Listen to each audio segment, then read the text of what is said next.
What is up, everybody? Welcome to the first ever live stream of the Knowledge Check. I am one of your hosts, Eric. And I'm Philip. And welcome. We are really excited to do this and see how it goes. So, yeah, this will be an interesting endeavor. So, yeah, we are excited to chat with you all. We do have a couple questions to start things out with. Thanks to some of our wonderful followers over at the Facebook group. So yeah, before we get into that though, the obligatory social media plug, of course. So Philip, where can they find us? Well, obviously they can find us on Twitch. Yes, they can find us on Twitch now. We also have a YouTube channel, a Facebook page that's probably our sort of social media headquarters. Yes. But we can also be found on Twitter, Instagram, Google+. We also have a website, thegeekpantheon.com. And if you want to get in contact with us via email, you can do so at thegeekpantheon@gmail.com. Absolutely. Philip, any notable news from Wizards of the Coast recently? Not especially. There was a couple weeks ago, we had a new Unearthed Arcana. Yes. Which is always fun. Excuse me. But as far as news, the biggest news is still of course, the new adventure coming up, Dragon Heist, and then Dungeon of the Mad Mage. Yes. Which are still a ways out. The new issue of Dragon Plus, which is also out now, has a preview of that, as well as sort of a post-mortem of the Stream of Many Eyes, where they unveiled the new adventures. So if you want to get a deeper look into that, you can do that there. The Unearthed Arcana that came out was the Giant Soul Sorcerer.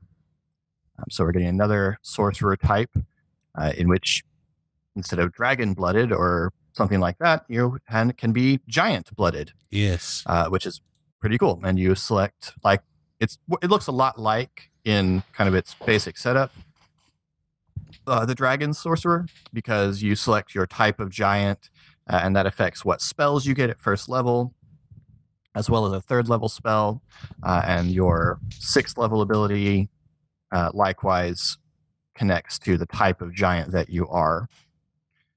Your capstone as a giant soul sorcerer is Blessing of the All-Father.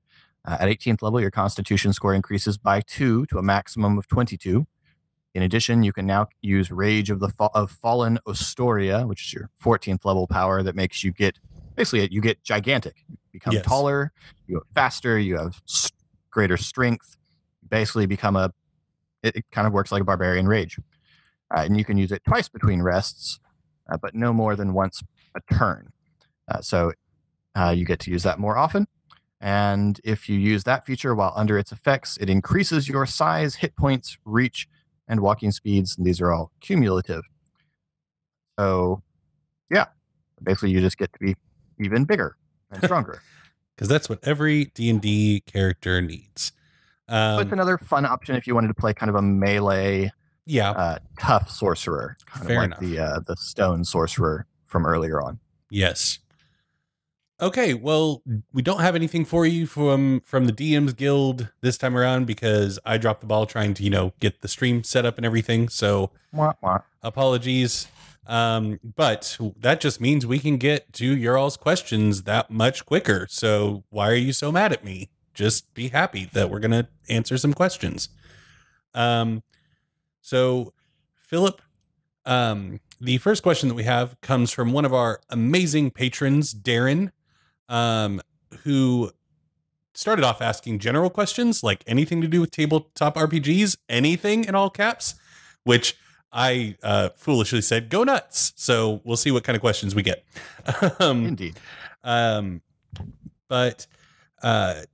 Yes. So Darren's actual question, how do you handle the transition from low levels to medium levels when they realize they can just go and do whatever they want? And I think this is a really common issue for a lot of DMs, especially I see it happen more frequently with like a new table of players. Like you've introduced this game to people, they feel really weak and not capable levels 1 through 5, and they're like, man, we can die from anything. But then once you hit like 7 or 8, they start to realize, you know what? Like, what's that town guard going to do to us now? I can cast Fireball. Like, what is his sword going to do against me? So, Phil, do you have any tips in terms of kind of bringing players, I don't want to say down a peg, because it's not about punishing. It's just about setting expectations, I feel like. Well, ideally, I mean, it kind of depends on the nature of your campaign, obviously. But as far as what's that town guard going to do to me if I just, walk in there and steal everything from the merchant, the way you do in Skyrim. Yeah. Hopefully, if your party, assuming your party is good aligned or neutral, which we'll just work that as our base assumption here, by that time, you've drawn them into the world. They feel a part of the world, and that means that they feel a certain social contract between their characters and the society in which they live, not to abuse their power. If you're playing with good aligned characters, then hopefully over the course of their early career, they've absorbed the lesson of Peter Parker. Great power, great responsibility. But if they're inclined to just become agents of chaos, then I think you start introducing the fact that people who act like that are the kinds of people that adventurers are sent out to stop. Yeah. So if you have a party that just decides, nothing can touch me, I'll burn the town down, let them do it. They're correct. They can probably take on the whole village watch. I would say make them take on the whole town watch. But if they get away with it, then maybe a team of adventurers is sent out after them just so that they can kind of get the message of, oh, hey, I've lived long enough to become the monster. Yes. I would view it, I would steal from the Grand Theft Auto game series with the wanted star rating where, you're caught pickpocketing. A couple town guardsmen are going to come after you and be like, hey, like give that back or be arrested. And then the more you escalate things, like eventually the whole town guard is coming after you. And then the fantasy equivalent of the like FBI is sent in to come after you. Sure. And then the National Guard is sent after, like it just keeps escalating to the point where, like you said, another group of adventurers come in, I would say at level, if not a little bit higher. Like we always talk about, like the player characters are the most powerful once they hit a point where they're like the most powerful things in the world. But if they're going around just going bonkers and have become the villains, then they're no longer the heroes of the world. Like, I think we can take a lot from like Star Wars and the idea of balance, that if your PCs become these epic level villains, well, these other people over here are going to rise to the occasion to meet you and try to match you. Go ahead. No, go ahead. Finish your thought. I was going to draw to something different. Different thing. Darren followed up his question on the Facebook group with like, once they have the option of saying no to powerful NPCs. And I believe that is what Darren is clarifying in chat. Hello, Darren. Thank you for watching the stream. Yeah, it is tough when the party can just say no to the Lord or the King and be like, I mean, we don't want to. But I think it's kind of a similar thing. Like, what enemies do you want to make? Like, if you're throwing powerful NPCs that are saying, hey, I need this done, and your PCs are just going, no, thanks, eventually they're going to get agitated, I would think. What are your thoughts? I have a couple of thoughts. First, to connecting to what you're suggesting, in some games, for example, in the One Ring, which is one of the games I run, your character can have a standing rating within their culture. And the One Ring actually takes this idea very seriously of how your people view you. And it takes the idea that's present in The Lord of the Rings that wandering adventurers are not people who are just inherently trusted. Yeah. You think about what a wandering adventurer really is this is a vagabond in off the road who's heavily armed and in D&D perhaps capable of earth-shattering magic. Yeah. And yet our assumption is that the local barkeep sees them walk in and goes like, "Oh, hey, how are you?" and real friendly. When you kind of think more in terms of the way that in The Lord of the Rings, the way Barlam and Butterbur talks about Strider, or in the classic Western trope, the lone gunman walks into town and everybody. Oh, we lost your audio there for a second, Philip. Uh-oh. Philip. Sorry, everybody. We seem to have lost Philip briefly. Hopefully you can still see me in chat. Let me know if the stream is still live and active, and I will do my best to get Philip back. While I do that, I'll continue to kind of extrapolate what I think Philip was going with of, yeah, I mean, it's going to take a lot of goodwill for the kings and queens and lords of the land to come to trust the adventurers to really ask them of that. And they're going to need to do some deeds to gain that goodwill. And so once they hit the point that, Philip just told us in chat that his computer decided to go poo-poo. So I'm going to go solo until Philip gets back.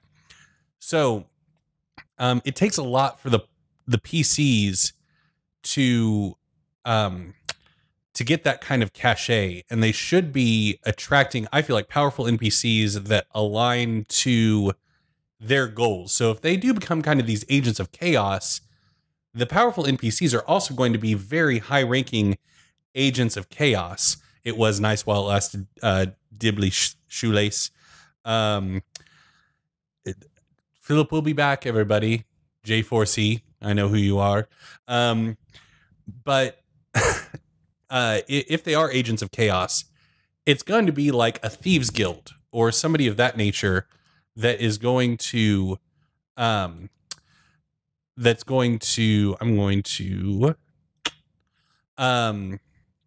of that nature that's going to be attracted to the party and asking them to do these kinds of things. So if they're agents of chaos and a king comes to them, it's very likely they're going to say no.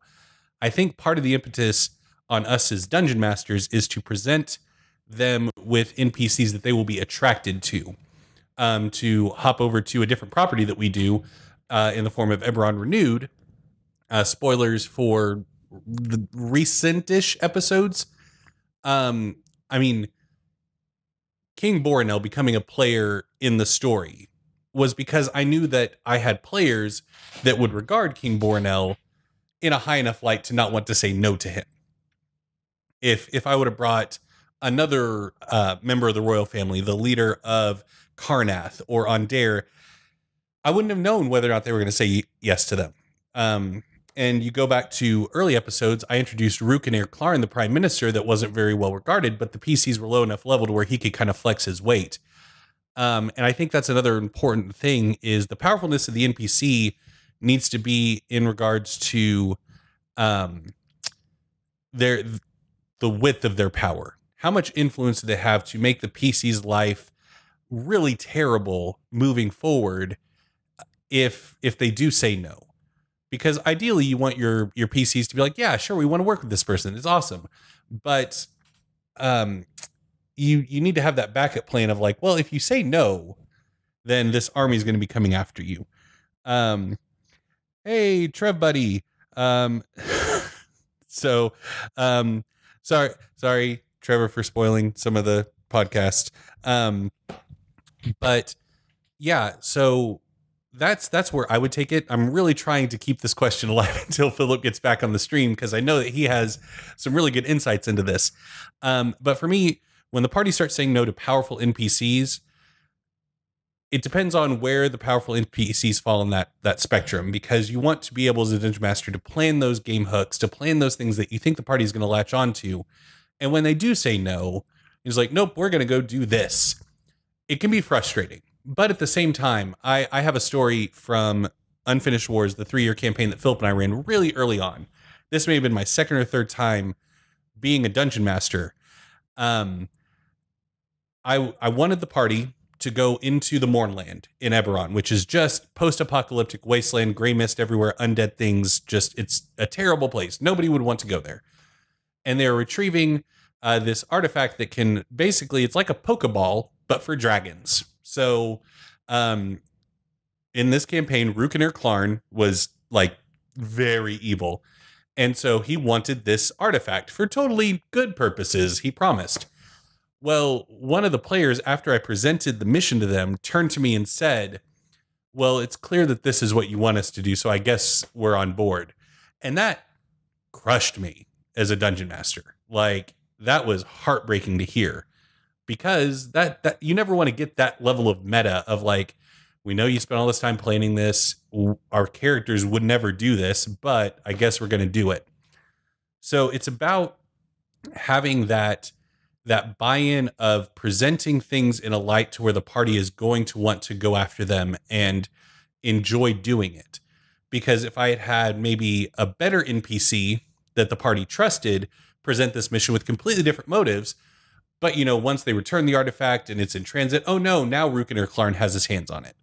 And that's a much better way to go about that, rather than the evil person coming that they know is evil and they don't trust and saying, go get this for me. So once they start saying no, the impetus is on us to present those game hooks in a way that's going to grab them. And search the backstory of your PCs, your party, take a look at the backstory and see who their heroes were, what countries they're from. Start extrapolating that kind of information to know what NPCs in the world would be a big deal to them. Play into that idea of celebrity. If you get the sense that your PCs would play into that. I've played with players that I would spend a lot of time coming up with this really cool like person that they should look up to and should be really excited to meet. Drop them in and there's like, oh, okay, cool. Yeah, that's for my backstory. So your mileage may vary depending on your PCs. But yeah, that's what I got for that question. I'm going to stop rambling. I'm going to move on to the next question. Darren, we will come back to this once we have Philip again. So I'm going to pull up the next Facebook question. Comes from Sam. How are you doing, Sam? Hopefully you're watching live in the stream. How do you try to accommodate different play styles? The DMG just kind of glosses over it. Is it just trial and error?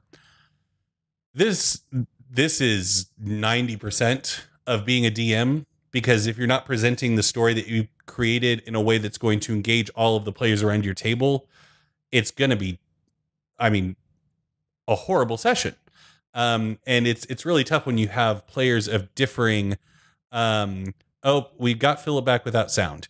So Philip, maybe restart one more time and we will get you back on the stream, buddy.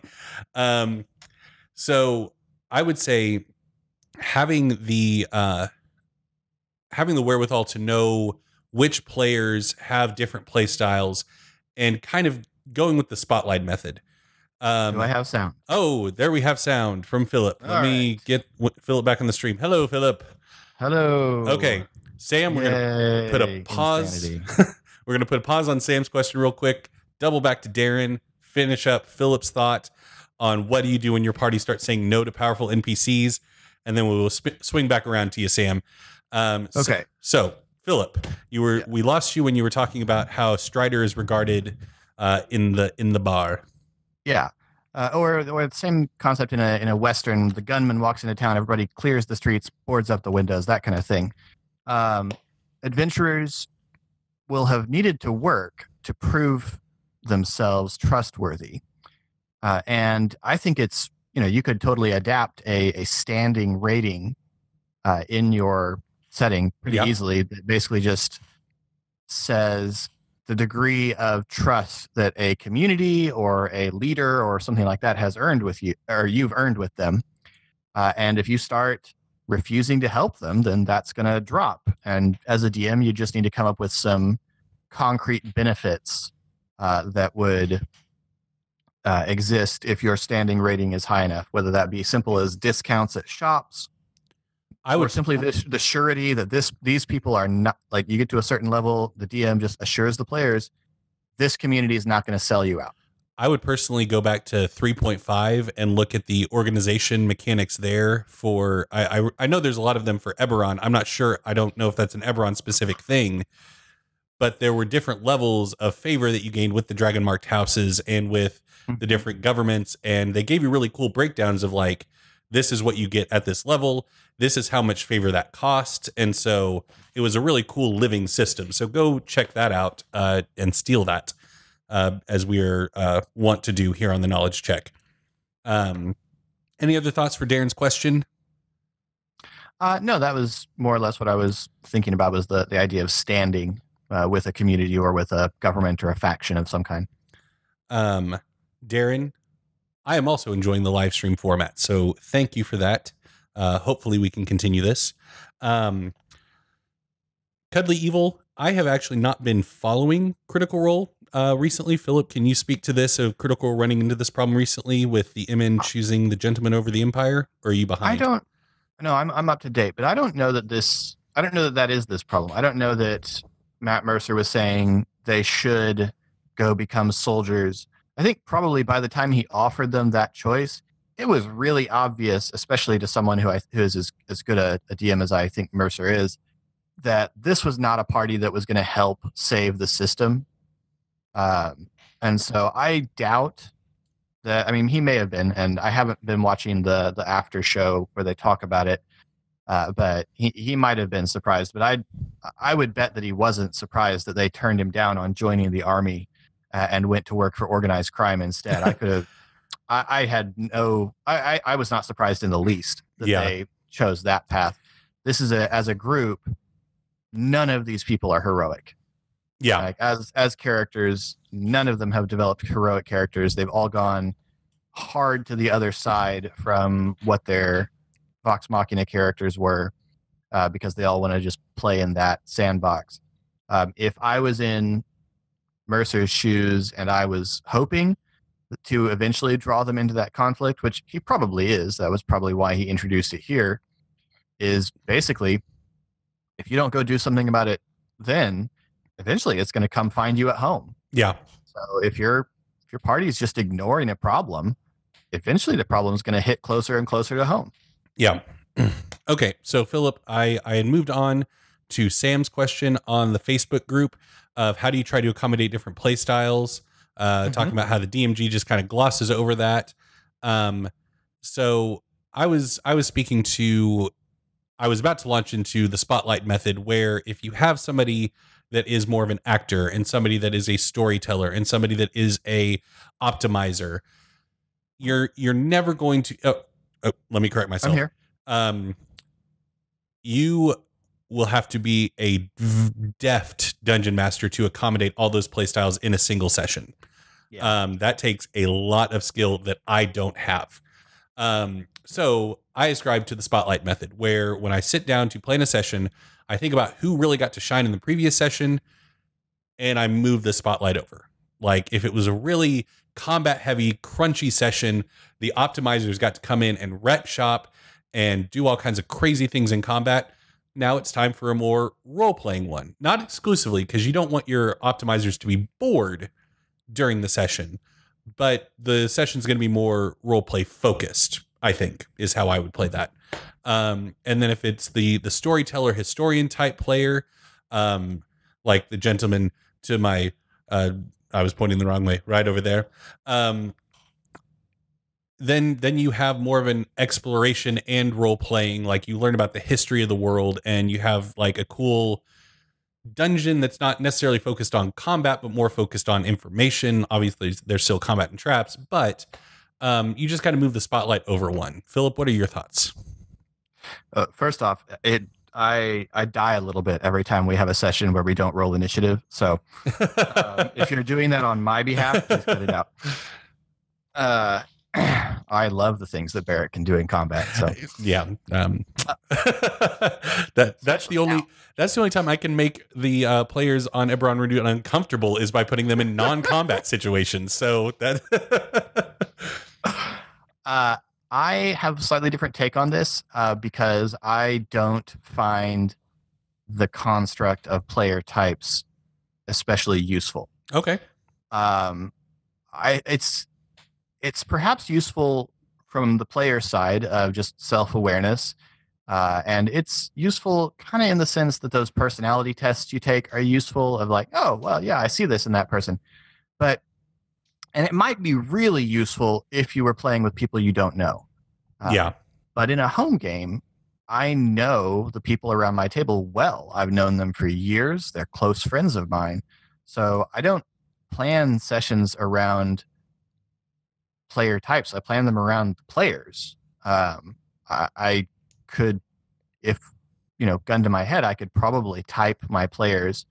But, I'm always surprised by what they find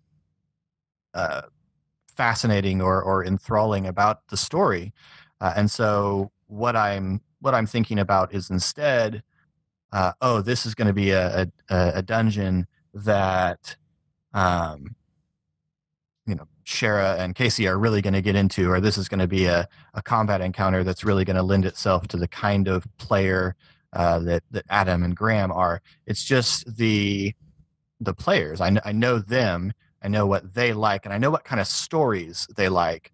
And so I'm not so much trying to type an encounter or a setting to them. Instead, I'm trying to tell the kind of story that I think they will enjoy. And sometimes I get it right and sometimes I don't. But in general, that's more the way I approach it. As far as planning for a player type, if you do like that construct, if you find that helpful, I think Eric's suggestion is good of the idea of the spotlight. I think that it's the best thing you can do, and again, Eric is right. This is very difficult. Is try to mix in as many of the elements as you can, while still telling something coherent. Obviously, yes. But I think the best encounters are going to be encounters that combine elements. I was playing in a campaign last summer, run by one of my friends, and he designed the final encounter of the sort of short campaign that he ran for us. Was this amazing encounter? He had clearly thought. I'm pretty sure he thought of this encounter and then designed a campaign to get us to it. And it was clear that an enormous amount of effort had been put into it. But it was a really challenging combat encounter.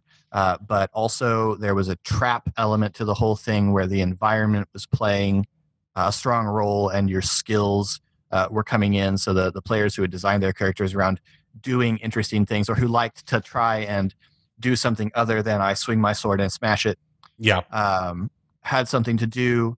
There wasn't really a social element to it, but also game lore. If you knew Eberron really well, then you understood what was going on better, and so you could make use of your player knowledge of the setting.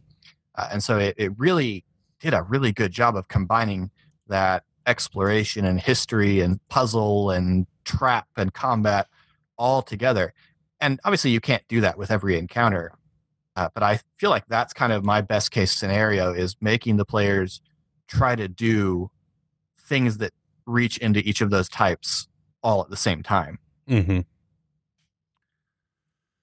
And I would recommend, if you're interested in combat encounters and how to set up an encounter like this that incorporates a lot of different elements and really can engage every different kind of player type, go check out one of our fellow shows on the Order 60 or the D20 Radio Network, the Order 66 podcast. One of their earlier episodes, it's titled The List. I'm not sure the episode number, but go give that a listen, because they have a really helpful list of how to design interesting and compelling combat encounters. They're obviously focused on FFG Star Wars role-playing game, but everything is applicable to D&D. So go ahead. Speaking of FFG Star Wars, I think this is another opportunity where you could grab an element of that and use it in your game to try and kind of reach each of your players.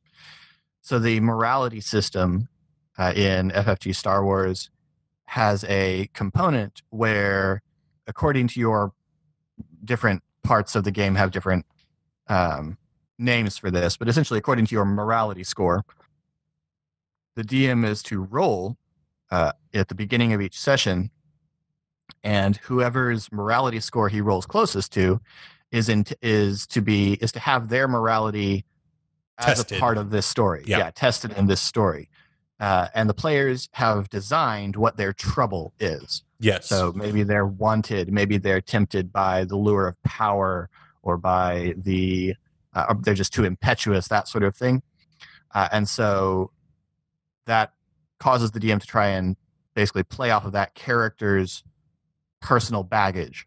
Yeah. And I think you will find that if you have your players at some point describe what the baggage that their character carries around, whether it's a personality flaw or something that's haunting them from their past, if you have them describe that at some point, ideally in character creation or periodically as it changes, because of course it will, I think you'll get an idea of what they like about this game. Yeah. Because players who are really deep into the lore will have tied their characters intricately into the world, and players who are really into combat will have will think of a flaw that's going to revolve around that. And using that system can really help you highlight that character, and in turn that player, and it's going to tend to just naturally highlight that player's playstyle. And you bringing up the testing of the morality and that kind of idea, it also made my brain spiral to the way fear is dealt with in the FFG Star Wars game. And when you're dealing with systems like we're talking about, where you're looking to incorporate things into the session that are going to compel your players to action to a certain extent, specifically one player, like this aspect of their background is being tested. I think it's helpful sometimes to remind your players that they are not their characters and their characters are not them. This was a big issue in FFG Star Wars because it's a much more narrative-based game. That's really a driving factor. And so the idea of fear and your character being afraid of something and physically running away had a different tone than in D&D, where it's like, oh, you're frightened. So, and it's all broken down very mechanically of like, you must use all your actions to get as far away from the target. But dungeon masters don't really describe the fact that your PC, like looking at that player and saying your character is about to wet himself right now. He is terrified, does not want to be here. He is sprinting in the other direction away from this fight because he is scared. And I think on that same token, if you're trying to engage certain player types or certain players, like Philip was alluding to, there's the fear that if you incorporate this element into the adventure of like, okay, this thing from your backstory has returned. This thing is going to test your mettle. It's going to be very easy for a lot of players to go, oh, no, I understand that would be bad right now for the party, so I'm not going to let that affect me. Mm-hmm. I think that's okay for the Dungeon Master at that point to say, no, it does affect you because you are not your character. Your character is not thinking about it's going to mess up the session and the party structure if I take off after this thing. So that would be a very rare occurrence where I, as a Dungeon Master, would say, no, this is what your character does. So thoughts on that, Philip? I think here there's another non-D&D mechanic that could be drawn in here. Fate has a concept that you create. One of the things you create when you create a character in Fate is their trouble. It's their baggage.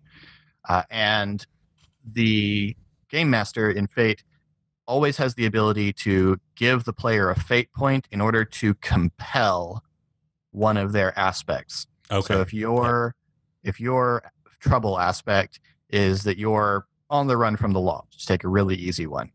And we're in the middle of escaping from a heist. I, as the GM, can take out a fate die, offer it to you, and say, and as you come out, a street cop looks up and you see on his face that he has just recognized you.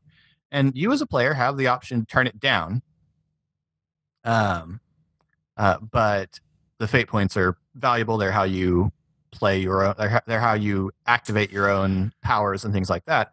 And so I'm giving you something that will be useful to you in dealing with this problem in exchange for your consent, your permission to make your life a little harder to set the session on fire. Yeah. And I think this is a really good use for inspiration. Hey, that thing we never use. Yes, that thing we never use. And I would even be so inclined, if it's something really big, to offer multiple points of inspiration. Like, okay, sure, something really crazy is about to happen. Like your brother that in your backstory when you wrote to me thought you, like your brother who was dead is about to come back and just derail the entire session. I'm not obviously not saying that beforehand, but being like, here are 3 points of inspiration. Would you like them? And you can see the rest of the party sweat as that player considers whether or not to take the points of inspiration. It would be a good use for the player flaws. I mean, everybody's got that little spot on their character sheet, and I'd say probably half of D&D players that I played with have never filled it in. Yeah. But being able to offer something to a player saying, okay, I feel like your flaw is about to come into play here. And if you will go with that, here's a point of inspiration. Yeah. Essentially. That's honestly inspiration as intended. That's the way it's supposed. Yeah. But it's done on the back end. The idea is you see the player do that on the back end. I'm suggesting that front loading it. Yeah. If you flip it and use inspiration to incentivize good role playing, because it's going to happen. And obviously, if you're really good at seeing it when it happens and remembering, oh, inspiration, then that will incentivize it. But this gives you a little way to sort of nudge, put your finger on the scale. Well, and Darren in chat is hardcore because he just said, I don't make it optional. I just say, this is a thing that is happening. Here's your point of inspiration. So that's another way to do it, of like, yes. The world's on fire. Take your point. So yeah. I also thought, chat, if you have questions, do not hesitate to start dropping them to us. We want to answer your questions in real time. But while we await some questions, get boring if we ramble. Sam, who we just addressed his question from the Facebook group, also sent us an email a while back. Apologies, Sam, that we've not gotten around to your questions, but this would be a perfect opportunity to address some, I thought. Philip has not seen these questions. I was going to say Eric's speaking in third person here, but I don't have access to the emails. So Philip, off the cuff, let's just rapid fire these.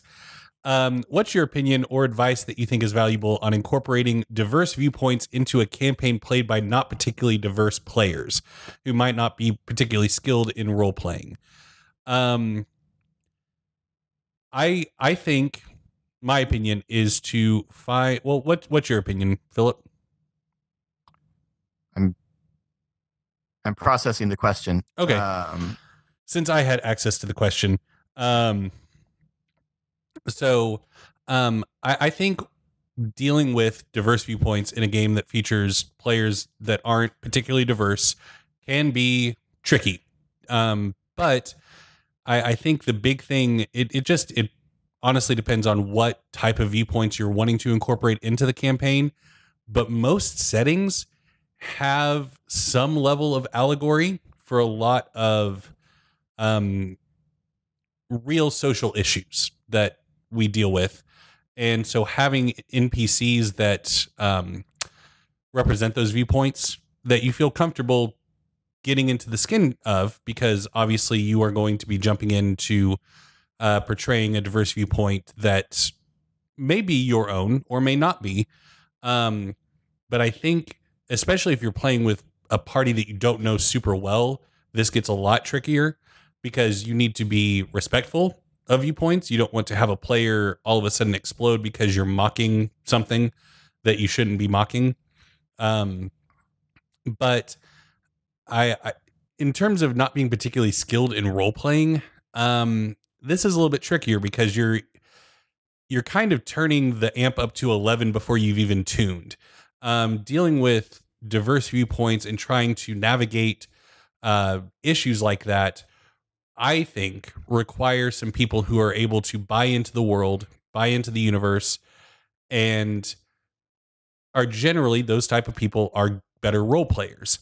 So maybe work your way up to that. Allow them to maybe start asking some of those questions on their own before you dive deep. Introduce some of the elements of these diverse viewpoints that you're speaking of, but don't hammer it over the head. Just plant the seeds and see which ones they gravitate towards. And then those can be the interesting ones that you really explore. Thoughts, Philip? Yeah, the not very good at role playing thing makes it more challenging because what you're describing is trying to get your players to stretch as role players, and even players who are fairly comfortable role playing will often be stretched by trying to act a viewpoint that's very different from their own, and so I would say you want to ease into that because you want to try and get your players to be comfortable role playing before you try to get them to be comfortable role playing something that's not at all like them. Yeah. Most players, when they build their first character, design themselves living in a fantasy world. Yeah. You can learn a lot about what your players, speaking of player types from earlier, you can learn a lot about what your player's type is by looking at what their very first character was. Yeah. My very first character was a Dragonborn Paladin of the Raven Queen. And that says a lot of things about me. And so I would say this is something you need to ease into. But I think it's all about player trust with the DM. This is something I would probably not attempt to do with strangers. Yeah. But I mean, one of the characters in my One Ring game, it's set in Rohan. We're dealing with the Dunlendings, who are the original indigenous inhabitants of Rohan, who were kicked off their land by the Rohirrim. One of my players is playing her character, who's from Rohan, essentially as a racist. She thinks the Dunlendings are savages and nothing more.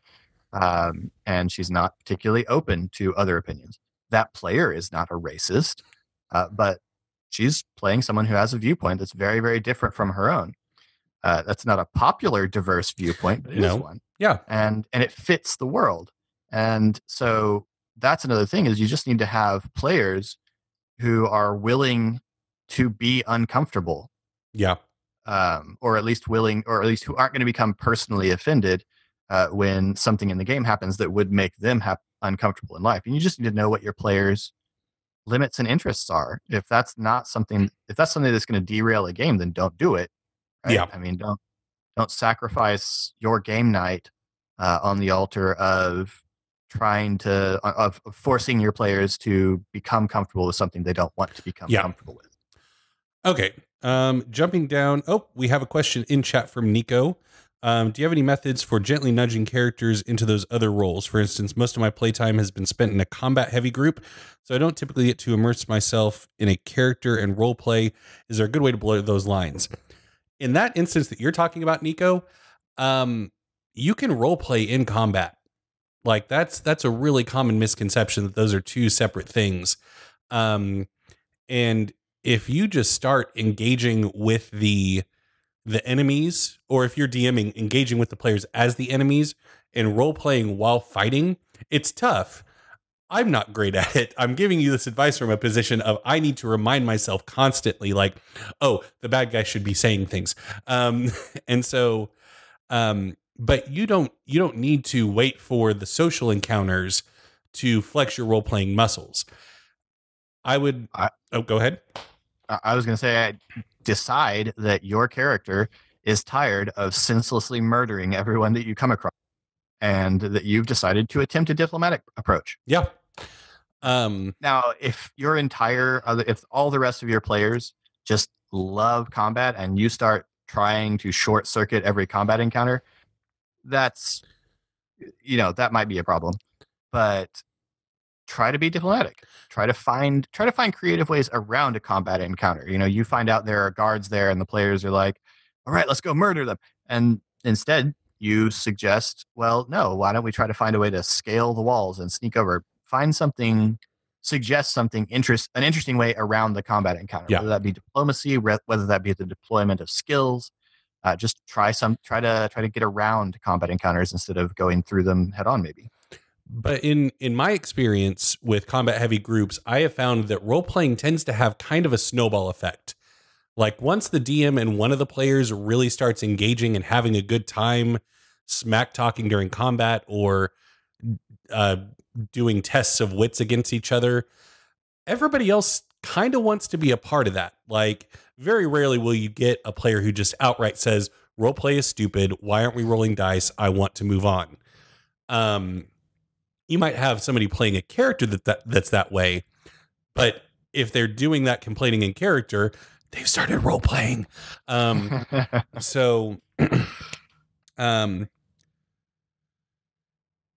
Yeah, they're usually all on a murder high. I'm very sorry that they are on a murder high. But start role playing in combat. Start asking for description of the enemy that you're about to fight. Engage with that enemy through trash talk or telling them to drop their arms or just doing something that makes sense for your character in character before you roll the dice and while you're rolling the dice and after you roll the dice. The only thing I will say is once it's no longer your turn, pump the brakes, let people play the way they want to play.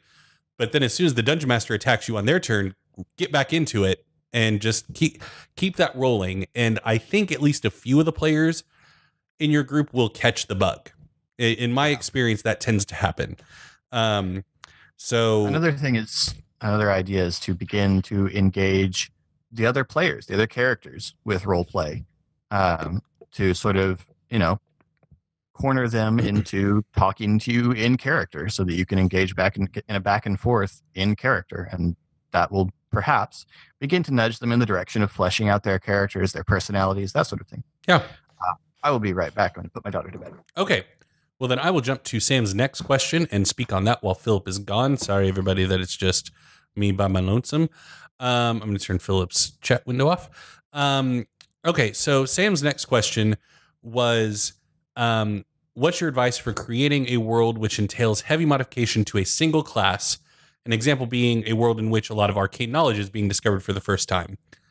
So obviously in the context of this question, it's like, what do you do with a wizard class when there isn't a lot of arcane knowledge sitting around for them to just go consume? They can't go to a library and learn a bunch of new spells. I would honestly view this, it's a lot tougher if you're taking the hard stance of like, arcane knowledge has never been known before and we are just discovering it for the first time. That's a harder thing to do, and you might just need to cut the wizard class. You could still have arcane characters like sorcerers who just magic wakes up in their body because they don't need to learn magic, they just do magic. But I would say if you're wanting to have this arcane knowledge being discovered for the first time, that means the arcane knowledge has existed, people are just now discovering it. I would pull from like a lot of young adult novels, but also like X-Men, where to the world, mutants don't exist or are very rare. Like if you go all the way back to X-Men First Class, just mutants weren't a thing that people really knew about. It was a theory. And so that'd be really cool as you have these like academics saying, well, if these texts were written in a certain way, it's possible that they could create fire. But nobody's ever done it successfully. And having that character, whoever wants to play the wizard in this world, their level 1 thing, like, or level 0, like the thing they do that makes them an adventurer is they discovered a low level wizard spell book from like hundreds of years ago. They just stumbled upon it. They fell into a cave. They found some ancient ruins, whatever. And allow the arcane world to open up before them, because it's entirely possible that there are wizards among us. It's just not common knowledge. And so they get to start to discover that there are these good wizards, but there's also evil wizards and there's neutral wizards. And now all of a sudden, once arcane knowledge becomes known about to the rest of the world, now all of a sudden people are freaking out and trying to suppress the arcane, which is a really interesting idea for a campaign world. But you could do that with any class. I mean, even barbarians, like the idea of raging could be a long lost, forgotten art form. and your level 1 barbarian just, was getting picked on one day and got punched in the nose, and all of a sudden they flew into a murderous rage and attacked him with this feral nature. And all of a sudden they are approached by like this distant, hidden tribe that lives in the mountains that's held on to this knowledge for thousands of years and just passes it on sparingly to those people that they can trust. But that's how I would create that kind of setting personally. Is I wouldn't take that hardline stance of this thing has never existed before, because that's a hard thing to then allow somebody to be that class unless you're going to play them discovering it, which works better for certain classes like a sorcerer. If you want to say there has never been a sorcerer before and this person is the first sorcerer ever, that's okay, because sorcerers aren't predicated on knowing things. It's just happening to them. Or the first warlock. But something like a wizard, it's harder because theirs is predicated on existing knowledge. So I would create that hidden world underneath to kind of give that build-in to that discovery of the arcane. Philip. Yes. I was just talking about X-Men. Sam's second question was if we had some advice for creating a world which entails heavy modification to a single class. An example being a world in which a lot of arcane knowledge is being discovered for the first time. So I was kind of talking about, if you're going to do that with arcane, having the hidden world trope where like the level 1 character, like at level 0, right before they became an adventurer, discovered an old wizard spell book and began to learn about the arcane, but it's not an established thing that you can go to a library. But then once they start growing in power, they are approached by an underground group of wizards or something like that.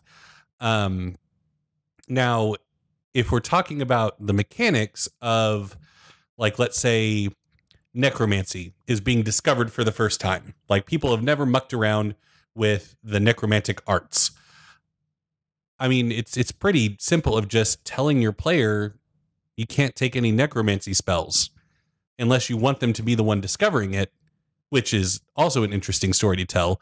If you want your player to be the one tinkering around with this and be like, oh, I just made that bird come back to life, but not really. So Philip, what are your thoughts? I'm sorry, can you clarify what the question is? Creating a world which entails heavy modification to a single class. So modifying a class. Yeah. So if you're eliminating a lot of arcane knowledge from the world, how would you do that? My obviously, right. Sam, I didn't really clarify this. My first option didn't involve modifying the class at all. It was just a way to tell an interesting story around that class. Yeah. I mean, that's pretty straightforward. If you're going to do, it kind of depends on what your goal is in modifying the class. If you just want the class to work differently, then that's just you spending some time house ruling it and figuring it out and getting it reasonably balanced, and then, putting it out in the wild and letting your players go crazy with it.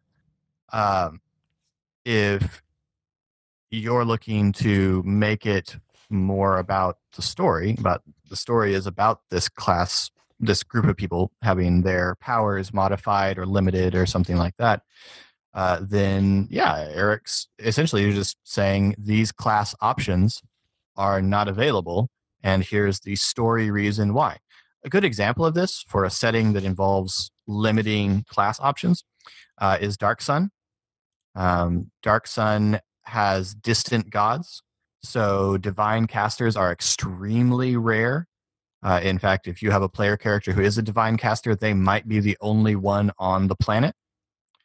And so what you have is, you could say, we're playing Dark Sun.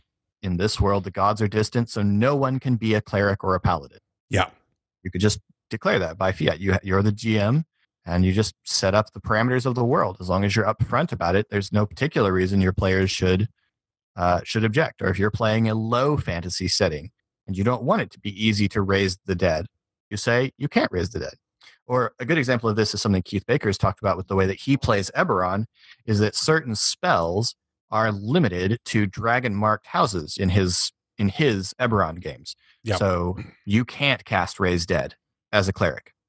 The only people who can cast Raise Dead are the marked members of House Jarosco. because if it was something that anyone with enough study could get access to, then House Jarosco would not be a monopoly. They would have they would have competitors. And so you could take certain spells and say, only this specialized group have access to these spells, or these spells don't exist. Yep. Okay. Oh, go ahead. And also, I did actually consider multi-classing Barrack into Barbarian at one point, but I decided not to. Just looking at the chat. Yes. That would be terrifying. So Sam's next question, how do you handle internal party conflict?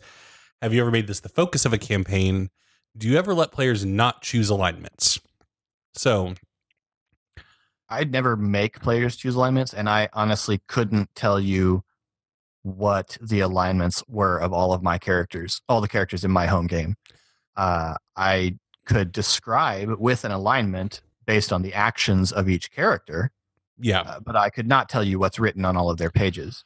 I don't find it especially useful. I always view alignments as more a touchstone for the player in playing their character effectively. I rarely audit alignments and be like, now are you acting this certain way? I did it one time in Unfinished Wars with our lawful good paladin, and it derailed the whole session because it just turned into an argument over what lawful good meant. So I have avoided it ever since.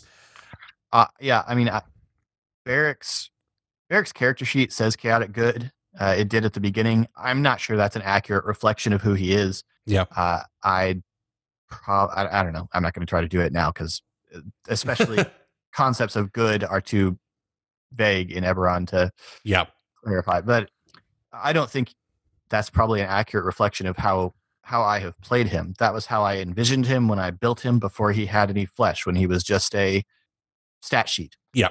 And that's going to be true of most of your players. So I have never really forced alignment on my players. So the answer to that would be yes. I have tried not making players pick alignments. Okay. Internal party conflict. Right. If this is like, just quick clarification, if it's real life conflict between players, that just needs to be a conversation outside of the table. I would never, if it's clear that the characters are conflicting because the players are conflicting, that's not something I'm going to incorporate in the game. That's going to be a conversation. Okay, what's going on? How can we address it? Let's move on. If it's two players that get along really well and they've just created two characters on opposite sides of an ideology, then sure. I mean, if you trust the players to do it, like not to actually not get mad at each other when they inevitably get into a fight about it, I don't see why. I mean, it's Captain America Civil War. It's like, I would do it. I wouldn't have that conflict come to a head until the third act of your campaign, because the question then becomes, how does the party come back together after the conflict boils over? But I think that'd be a really cool thing to do in a campaign. In fact, in my One Ring game, this has very much played out. Not to the level of fighting, but it's been very obvious for a while that the party members, while all good, because this is Middle Earth and the heroes are good, they have very different concepts of how to go about doing the right thing. And in my last session, they encountered the wise woman of this Dunlanding village that had gone back to the old ways, which involved human sacrifice to the spirits of the earth. And they were at odds of how to handle this, because there were those who said, okay, well, we were out here trying to make peace with the Dunlandings, with this particular tribe of Dunlandings, and we arranged a truce with them, so we should go back to the king and report that we've arranged this truce, keep to the peace, because that's what we just said we would do. And others say, no, we just came across this incredibly evil being who's clearly a being who's in league with the shadow, with the darkness, and we need to go and end her, truce or no truce. And they could not come to a conclusion about it. At the end of it, the players kind of just, they agreed to disagree. The characters just agreed to disagree. And then one of them, the player who was playing at Dunlending, informed me via note that he was going to sneak off in the middle of the night and try to go hunt down this old crone and kill her. Okay. So in the middle of the night, he disappeared. Half of the party sat and waited for him. Half of the party went back to report to the king. He went off to the swamp, hunted this woman, fell victim to her magics, and was lost in the swamp and never heard from again. And that happens. He was okay with that. He said he knew this was a possibility when he abandoned the party and went off on his own. Don't split the party. I'm just kidding. I love it when you split the party. Always split the party. It's always fun. Split the party. I love it as a player. I love it as a DM. It's so much fun and chaotic, and it's just I love it. He knew this was a possibility, and that's how it played out. The player conflict. They could not come to a conclusion of how to act together as a unit, and so they split up, and one of them died. Yep. Sometimes that's what happens, and as long as your players are okay with the consequences of internal conflict, that's fine. I don't have a problem with it at all. Okay, next question for Sam. Chat, feel free to ask any questions that you might have. Even if we've already answered one of your questions, it's okay. There's not a one only rule, as evident by the fact that we're going through a list of questions that Sam sent us. So I feel like this is a pretty straightforward question. One of my favorite pieces of lore is the Archdevil Levistus, but I'm curious about how you use devils and demons in a way that isn't simply as mustache-twirling villains or crazed monsters. For those of you that don't know, Levistus is a archdevil that is frozen in a glacier, and most of the other devils hate him because he was a rival of Asmodeus, and he just uses avatars to exact his vengeance and influence on the world. Thank you. From those of us who don't know. So I would say in terms of playing devils in particular, like it's very easy to do the devils as mustache twirlers, but devils don't think that they are wrong or bad or evil. They are bringing order to a lawless world. Like people have to be humans, elves, dwarves. The mortal races are far too chaotic to be entrusted with the world. They will inevitably destroy it because they don't understand the power that they wield through magic, or even just martial capabilities.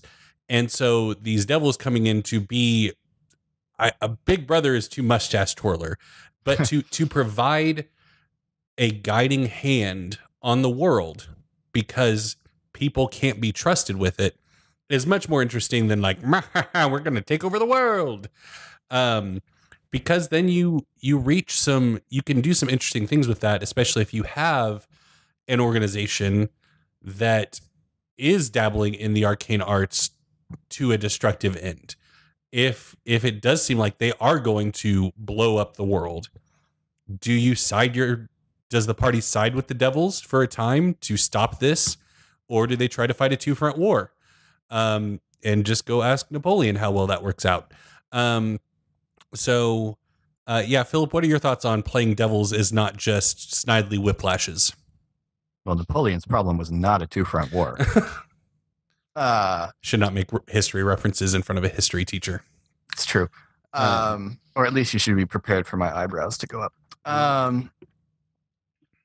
Well, at my table, so I don't use devils a lot. I have never run an adventure that's centered around it. They've shown up in my games, but I've never run an adventure centered around one. So this is not something I can speak about from experience. At my table, I tend to try very hard to create complex villains who can be sympathized with and have motives that are understandable.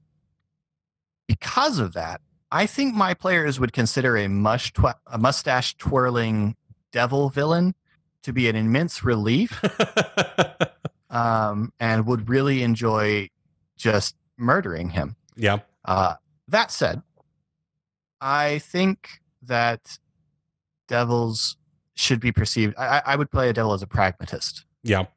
I'm here to do something useful for you. You want to make a deal? If you don't want to make a deal, that's fine, but I got a deal for you if you want it. I think one of my favorite things is in the first Critical Role campaign, there was a devil that the party made a deal with. It was a very, very limited deal, and they were really careful about the contract and all that stuff, and they got away with it. But the contract that the devil created for them had down at the bottom an option to extend the contract. And all you had to do was sign it, carry it around, and at whatever point you wanted, you could sign it and extend the contract. And it was a much more extensive and dangerous sort of deal. And I thought this was so wonderful because it meant that Matt Mercer had given them something that would always be hanging out in their bag. There's no way they're going to throw that out because you don't know, you might really need it. It would always be in somebody's pouch, tempting them, just there all the time. You'd know, get into a really bad situation, all I have to do is sign that contract. Yep. And so devils make deals. Yes. They're lawful, they make deals, and they keep the deals scrupulously, manipulatively if possible, but they keep the deals. And that means that a devil shouldn't be obviously off-putting. Yeah. Because devils have to be charismatic by their nature. I have no idea what the stats of a devil is, so if stats of a devil don't support that, I apologize. But you know what I mean. They have to be convincing. They have to be persuasive by their nature. So if a devil is going to be at all successful in getting people to make deals with him, then he's got to be able to appear to be your pal. Yeah. Real quick, just kind of rapid fire through the rest of Sam's questions. Chad, if you have any other questions, we are going to start wrapping up the show, so fire them now if you have anything that you would like us to address. In terms of demons, if you want to play them more than crazed monsters, I mean, that's obviously the most common way to play demons. But if you wanted to give them a bit more agency, a bit more personality, I would go with the opposite of the devils because they are chaotic evil. I would say just free will at any cost. Like if you want to give them that personality and kind of that driving motivation, they are anarchists. They believe in pure freedom for every living thing ever, and they will kill for that idea unscrupulously because they are chaotic. Like anybody that is against them, they will just kill without question. I like that. I think that's really the only direction I could come up with to take demons in the non-crazed monster route. Philip, do you have any quick thoughts that just fire from the hip? Not really. I tend to use demons for the horrifying monster thing. Basically, demons are when I want to really push the evil quotient to its max. I usually bring in demons. Yep. Because they're horrifying. Mm-hmm. What is your advice for running a long-term campaign for a group of players whose schedules don't align enough to do a story developed over consecutive sessions, especially for a new DM? Monster of the week. Monster of the week. That's, yeah. Episodic game. They're all on a team, whether we're talking about they're the crew of a ship or members of an agency. Make it Firefly, make it Agents of S.H.I.E.L.D. And every week, every session, they go on a job. They go on an adventure or they track down the monster or whatever it is. And whoever's not there, they're just not available at that time. They're keeping it. They're laying low for an episode. Yeah. But that would be my just easiest way to do it. Make it episodic. And if you want to still have kind of that feel of a long-term campaign, it's all about the individual stories. It's about the individual that go watch episodic TV shows. It's all about the characters and the journey they go on, as opposed to this it's not Lord of the Rings. It's about these individuals and how they progressed in a crazy world. So if you want to have that long-term feel and that overarching story, do it that way. It's about the characters, not an overarching story. The story is just there are things out there that they need to kill. How much do you differentiate between PC and NPC options when building an NPC based on a class, for instance? The player's handbook shows options for players, not options for DMs. NPCs can do whatever you need them to do, frankly. That's my view, yeah. Yeah. So if you're doing one based on a wizard, because also you're going to waste so much time if you have a big bad evil guy that you want to be a wizard and you are going to build them to be an 18th level wizard, you are going to pick so many spells that you will never use.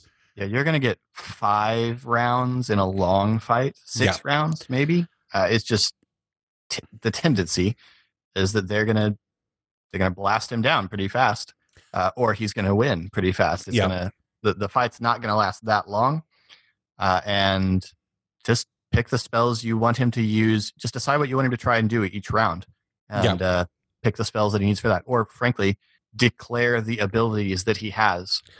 To make those things happen. Eric and I have talked about this on previous episodes, that we like to pull stat blocks from 4th edition because they have interesting powers that aren't obviously player powers. I have a Dracolich in my campaign. They had a fight with him in the last session, and I'm using the Dracolich, I'm using the Shadowfell dragon from one of the 4th edition campaign adventures, Assault on Nightworm Forest, because he has Fortress, because he has cool powers. When you get hit by his breath weapon, you lose, in 4th edition terms, a healing surge, not just damage. So my players are having their hit dice sapped by this thing as well. And it's just cool. But yeah, that's the big thing, is think about what you want the NPC to do and just let them do it. This is not a character you're going to get to play for a long time, so you should have fun with this character. I remember Philip talking about the big bad evil of the Unfinished Wars campaign, Lady Vol, and him literally just describing round by round how it was going to be a TPK. Like, Lady Vol is going to cast this, and then this, and then this. And that's a fine way to decide what abilities is like, I want to kill the party. Like, that is your goal, because that's the villain's goal. If it's the final fight, you are trying to kill the party. So I'm going to cast Wall of Force. I'm going to cast Power Word Kill. I'm going to do this. Then I'm going to do this. And just as you make that plan, those are the abilities you have. Those are the abilities you need. And then you go from there. Okay, what is your opinion on crime-based adventures in D&D? Are there any points of inspiration you like to draw on when it comes to this? I like crime-based adventures. They're a nice change of pace. They shake things up in an interesting way. But it depends on what side of the crime you want the party to be on. If they are committing the crime, then going to TV shows like Leverage, where it's like a heist show, or the Ocean's films, or trying to think of. I have run the train job from Firefly. Yeah, Firefly is a good one. If they're trying to solve a crime, then The Untouchables is a good one. Like, gangster movies are just a treasure trove for interesting crime-based stories, I think. But yeah, and players love heists. Yes, I've never encountered a group of players who wouldn't love the opportunity to rob a train. Yes. And Sam's final question, and Cuddly Evil says, counterspell, counterspell, counterspell, counterspell. I miss Scanlan. Don't we all? Counterspell was not a thing when we were doing this. So couldn't the cleric's trickery domain be used in any faith as a kind of reforming priest? For example, a priest of Bahamut imbued with the sacred power of shadow in an attempt to inspire others and bring reform to a corrupt clergy. Sure. Yeah. I mean, if you say so, like, it's your game. I'm not going to be the one to say, well, Bahamut actually, but like, no. If you have an interesting idea for what a cleric's domain can be, then do it. That's my opinion. Agreed. Good. We're on the same page. Okay, well, to those of you in chat, thank you so much for joining us. This was a lot of fun. I want to give a quick shout out at the end of the stream to our amazing patrons. If you like the show and want to support it, head over to patreon.com/the Geek Pantheon. And a big thank you to our show sponsors that are Daryl Delaney, Darren Katska, Ryan Royce, Irene Villarito, Laura Pickgren, Jessica Smith, Nico Batson, Charles Compton, John Carey, and the Cam family. I think that's everybody. If I missed somebody, please smack me upside the head. So yeah, Philip, did you like the live stream? Did you like doing it? Yes, this was fun. It was nice having the opportunity to interact with the audience as they went. But that said, I never want to do it again. Well, we'll see. We may have opened Pandora's box, Philip. We'll see. I'm kidding. I'm kidding.